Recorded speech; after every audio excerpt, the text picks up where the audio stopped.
Bye. go to our last playground area, Yeah. and that was the Red Hills West. Yes. And we I saw had Red scoped- Hills West and Red Hills East, but Yep. Red Hills West had most difficult. Yes. Right. So we Yeah. said to go do that one. Yep. Yeah. While you guys were finishing up something else, I'd scoped that out, and I said, you know, you guys like these hill climbs. I think you'll like this area. And, Yeah. Okay. So we're driving around, and I start pointing, and then you guys start rolling up those hills, and it seemed like you were having fun. Oh my gosh. We're having fun. And it's an interesting area because you have like the first step, right? So you get the first climb, and then there's a plateau, and then there's like another climb to another plateau, Yeah. and then a very quick return so you can get back down to the bottom, Right. and then eventually you figure out, wait, I can do these down too. So now you're going like up and down and up and down and up Yeah. and down, and this is like again that song was going through because I'd be up there. I'll usually like, hey Brad, you can do it. So I start doing them too. Yeah. So I'm watching. So I get up to the top, and it's like, okay, here comes Gary T. Oh, and then Gary H is up this other one, and then Terry's on this one, and then it's like, wait, Yeah. but now he's going there. And it was just like this weaving. If you had a solid top-down view Oh my gosh, of that was us, so it would have been funny. hilarious. It's like if the whole thing was done on like hyper laps. Yes, Like speed everything up, like all of the Jeeps just kind of going up and down and up and down and around in a circle. And but yeah, we probably spent like 40 minutes there, an hour maybe even. I don't know, but it was so much fun. Another diverse terrain. This was all red dirt because they call it Red Hills. Yep. Iron. And so very, very red dirt. We get up there, we do a group photo up there, we have some fun, a little bit of shenanigans. You guys find another. So I'm over in one area and I'm like, oh my god, there's some really steep climbs here, and there's a V-notch. I'm like, let's go up these. Like, it's challenging because it's got a V-notch in it.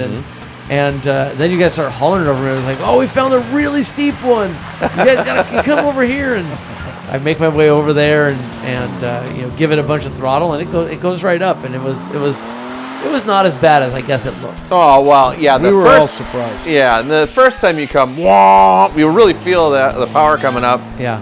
And then the second time he comes up, and it's like, boy, he's really taking his time. Yeah, I basically just gave it just enough throttle for it to have some momentum.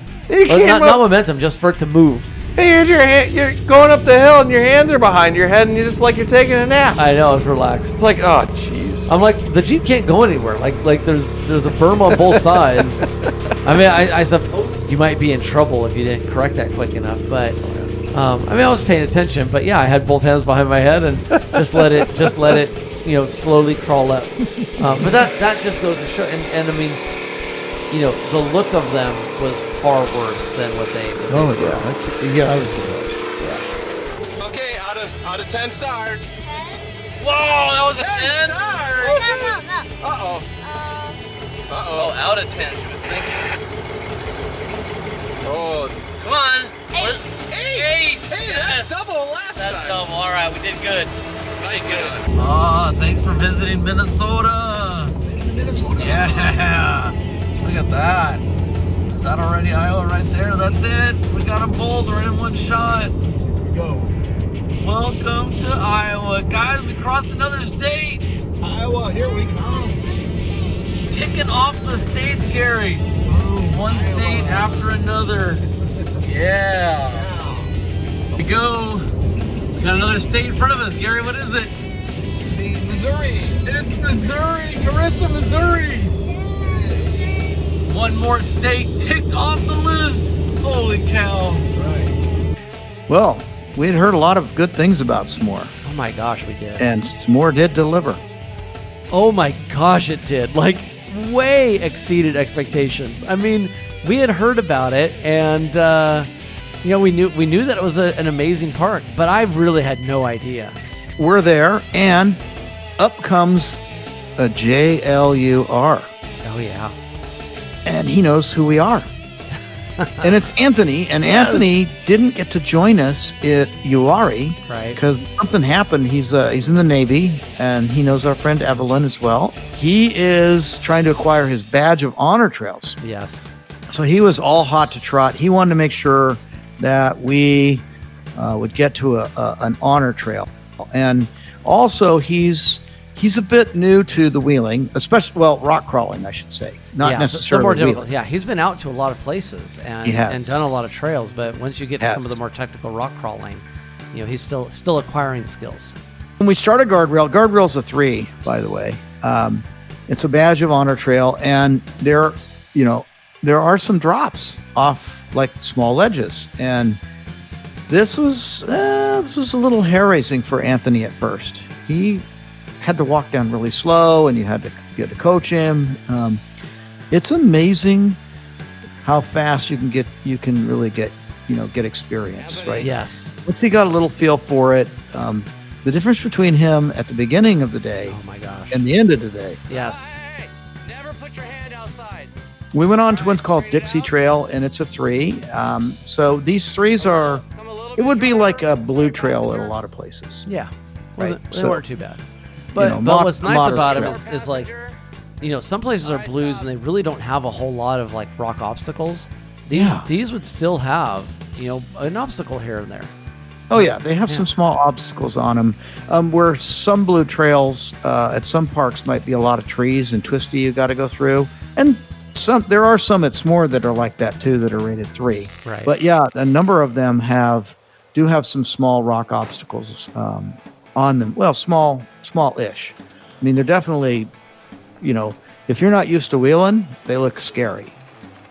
So yeah, we did Dixie Trail into Michael Stark. I think Michael Stark is one where it kind of it's like a little bit of a U or a V, where it comes down to hit a trail and then goes back up. So if you wanted to do only it, you could hit it from the main connector and kind of do a little U shape. But because we were coming up Dixie Trail, we had to pick one side or the other. We couldn't do them. We couldn't do both halves. So we took the right side, went back up to the road. Took the road, continuing back. Michael Stark was a 4. Yeah, it was a 4. It was a little bit tougher. And then there's a short little guy, a 4, called Moab Hill, with a name like Moab. Well, we had to go try it. Yeah. And it was pretty short. It's really short. It's a 4. We did Moab Hill, folks. You see it on the map.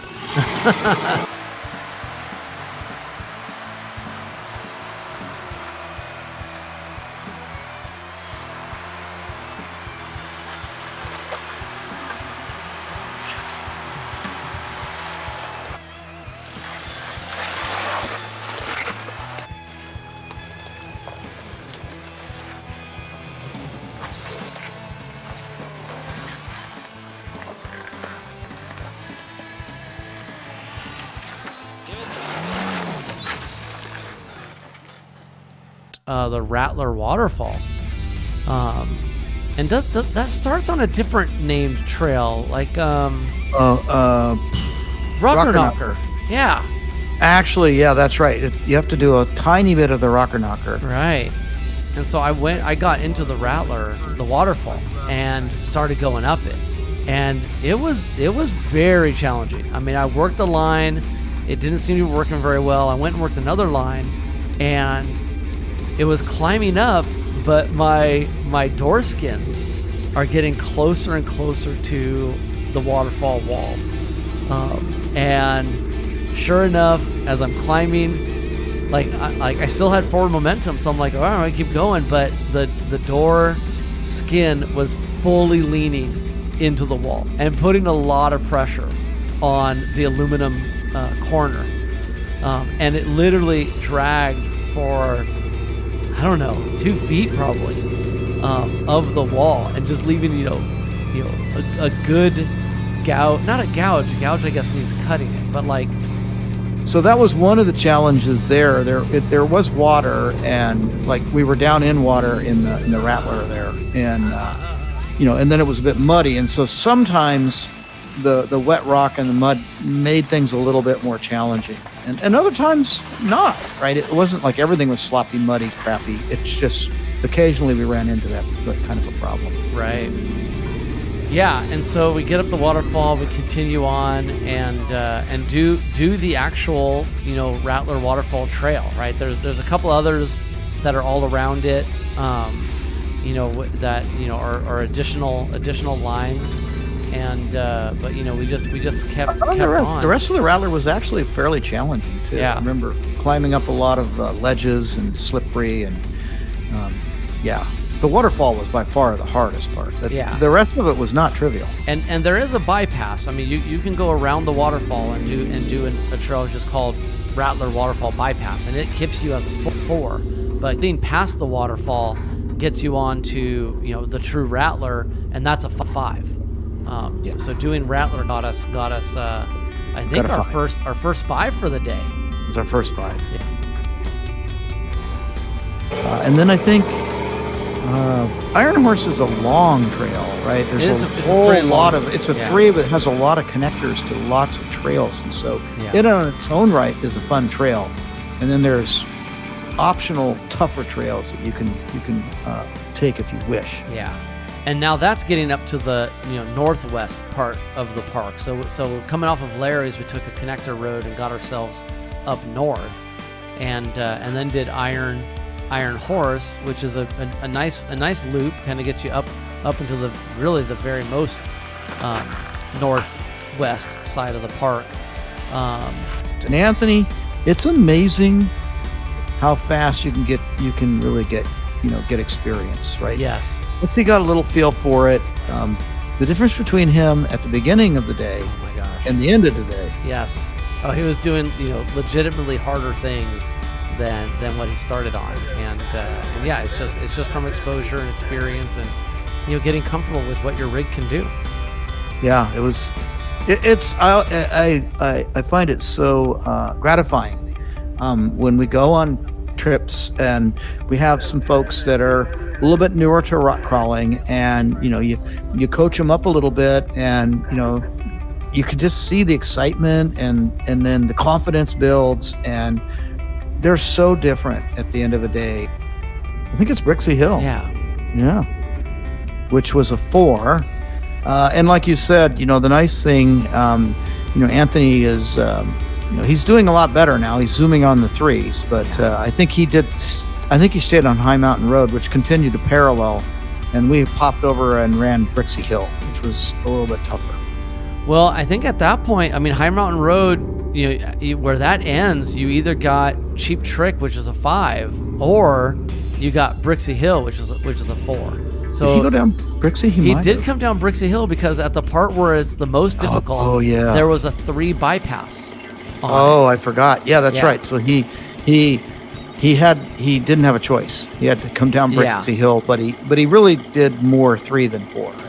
Right. Yeah, I think he took the bypass around the hardest part, but there were still some challenging things in there, and he did it again. Like, this is getting closer to the end of the day, and he did a great job advancing his skill and getting more comfortable. He wasn't having trouble. I remember he was zipping along pretty good. Yeah, exactly. Yeah, by the time we got there, we did 13 trails on just day 1. Wait till you hear day 2.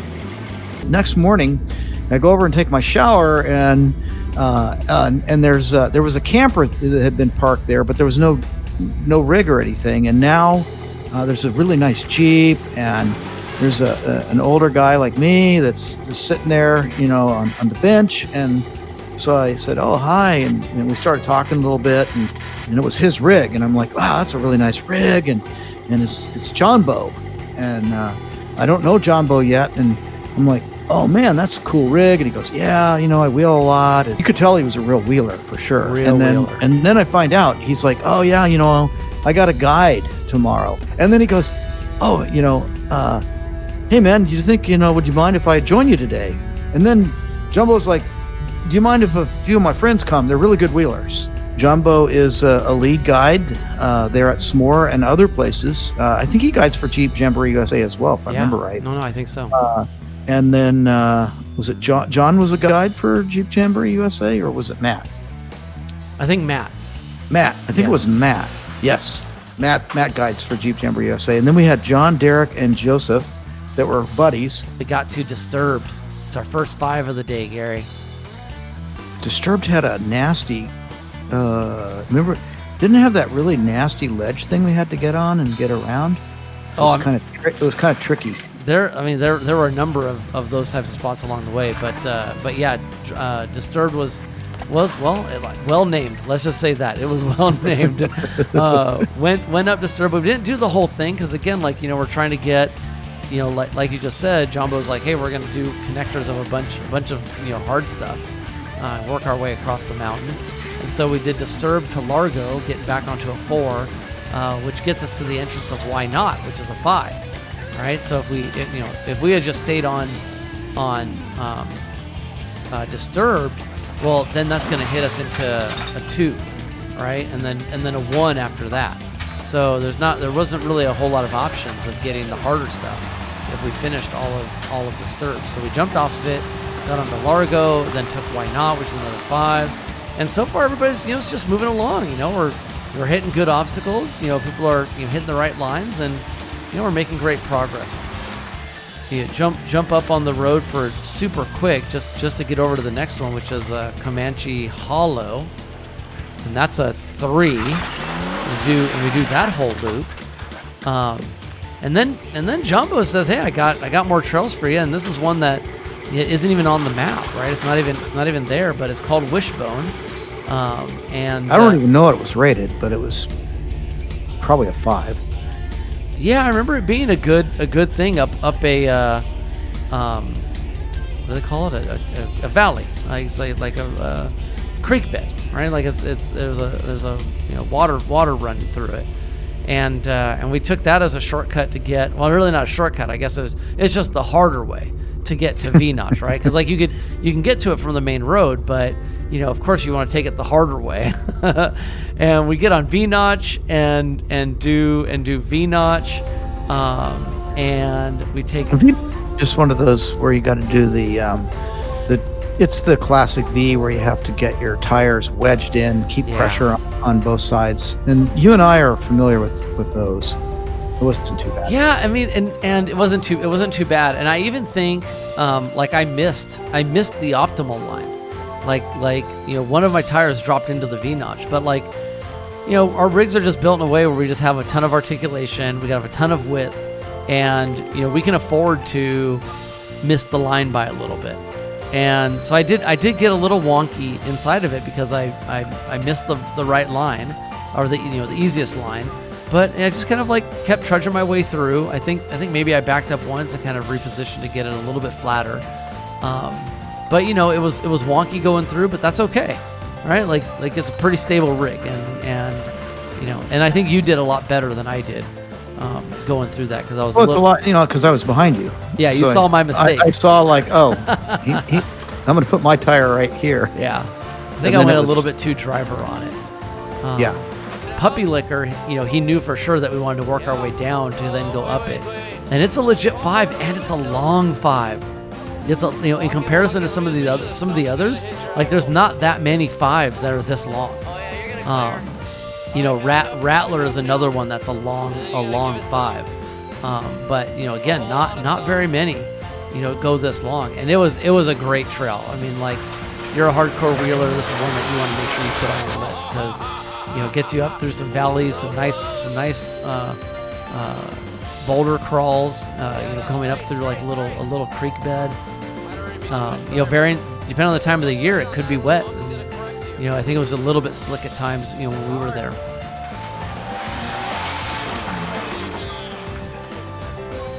Oh, then we went to Wagner Hill. Wagner Hill was not a super long one.